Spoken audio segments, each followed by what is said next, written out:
Alright, so you're on this video because you want to know how to make a steak. You want to know how to cook a steak. Now, mostly I'm talking to my boy Eric here, so listen up. I messed up with the audio, so I got to do voiceover, but that just adds the complexity and fun to the situation. So pay attention, strap in, and let's go ahead and talk about how we get the steak going.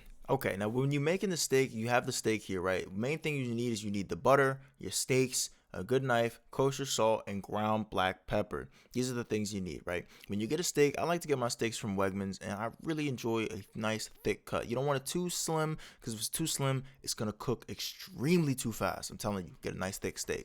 I swear on everything I love, if you ever touch that steak before washing your hands, you're filthy and you don't deserve to be in the kitchen. So make sure you wash your hands, all right? Nice soap, hot water, lather. Look at the way I'm washing my hands, right? Zoom in on this. You want to make sure you're getting in the creases. Make sure you get the soap lather in the nails, all of that. Rinse it off. Proceed to wipe it off. This is basic stuff. All right, I'm gonna go try to freestyle this.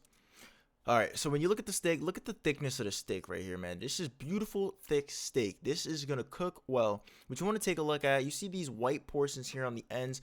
If this isn't something you really like, it's kind of harder to tell right when you got the blood on it, but you're gonna want to slice that off. You're gonna want to get some of that off because that's the fat, right? You see this little slice right here.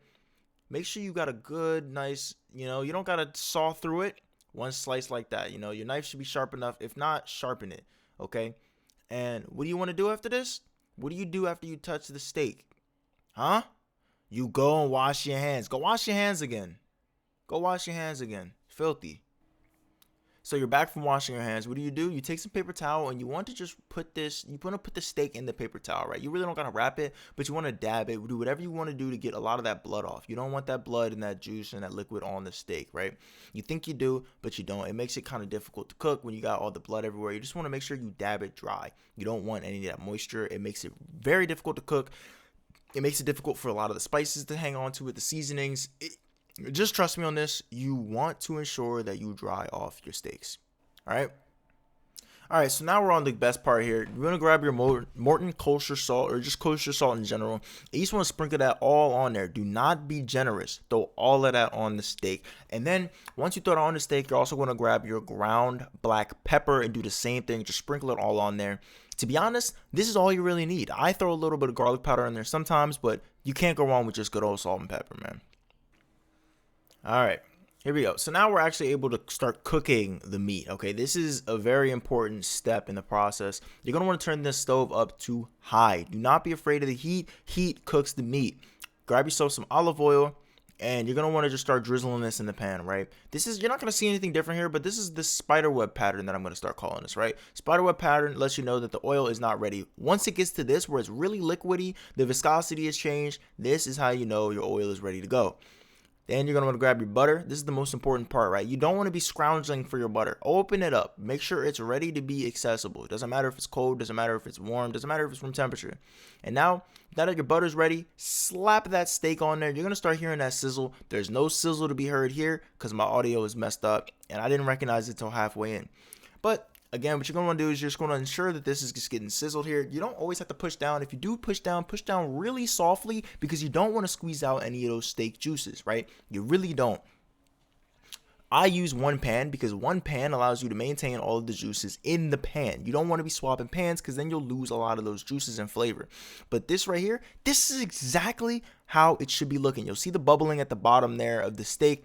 I believe I pointed out here a little bit, but again, you don't want to push too hard if at all. And this bubbling here that I'm pointing at right here, that's how you know you're getting a good sizzle. You'll hear it first off, and you'll see the smoke start to come up. Make sure you turn that oven, that microwave up. If you've got the microwave above your stove, make sure you turn that on so you get the ventilation, the fan, I mean. All right, so now we're going to take a look at the steak. So I already flipped one. You can see that sear there. This one has a much more beautiful sear. Look at this sear here, okay? This sear is what we're looking for. You can get a really good sear if you have a really hot pan. Honestly, this is just a regular stainless steel, I believe, or just non-stick pan. This isn't what I would usually cook steak in, right? I would usually use a cast iron pan, but if you don't have a cast iron pan, this works just as well. You really don't need a cast iron. You don't need fancy things to make good steak. That's the whole point of this video. You don't need fancy techniques. You don't need fancy things to make good steak. This is good enough. You don't need the cast iron, right? So you're basically just going to be watching this, watch this heat, watch this sizzle, watch this. You want to, what we're waiting for here is we're waiting for the opposite side to obtain that same sizzle. And this is actually when I'm noticing that my camera is just, the audio is not right. So I'll go ahead and turn that on here. I recognize my mic was not on the whole time. We had to voice it over. It's fine. But now you can hear the sizzling. Sizzle, sizzle, sizzle. That sucks.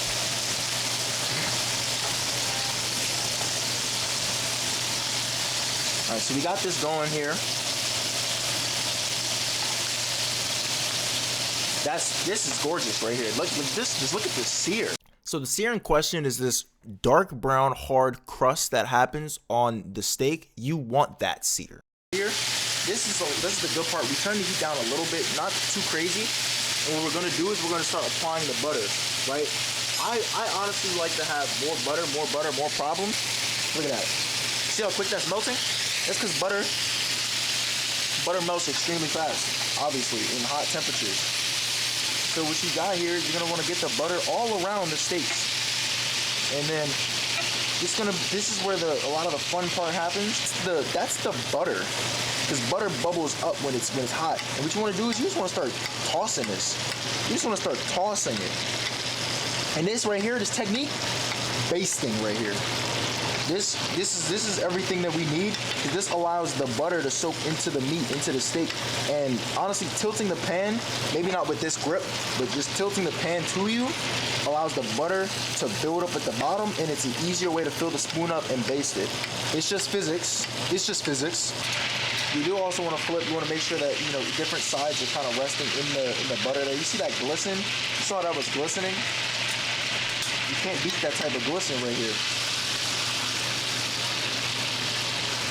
All right, so I'm going to go ahead and put a chart real quick. You're going to want to stick a meat thermometer directly into the thickest part of the meat, and that will let you know the temperature, and that will also let you know the cook of the meat as well.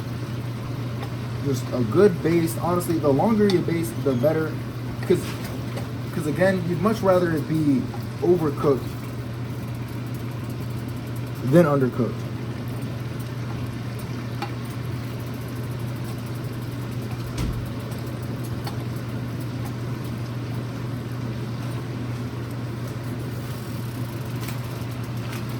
Cool. Let me turn the heat down here.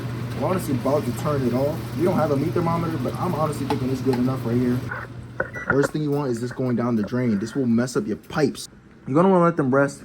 They're resting. While they rest, they've still got all the heat on them, so they're still actually cooking.